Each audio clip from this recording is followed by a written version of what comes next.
Bienvenidos mundistas, bienvenidos una semana más a Mi Mundo Históricos. Hoy os hablaremos de la Juventus de Turín, equipo italiano que juega en el calcio, en la Serie A, primera liga italiana.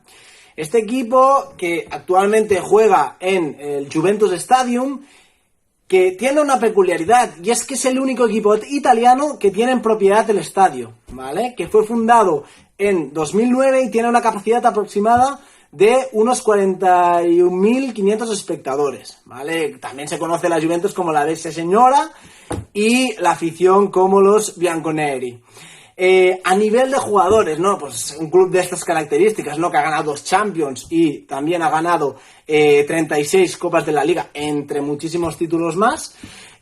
Han pasado jugadores de la talla como Trezeguet, Roberto Baggio, Carlos Tevez, Cristiano Ronaldo actualmente, Didier Deschamps, Pavel Nedved, Platini, Gigi Buffon, Zidane, entrenador actualmente del Real Madrid, Del Piero, y como no, Andrea Pirlo, que ha jugado en el Milan y en el Inter, también clubes italianos, y actualmente es el entrenador de la Juventus de Turín.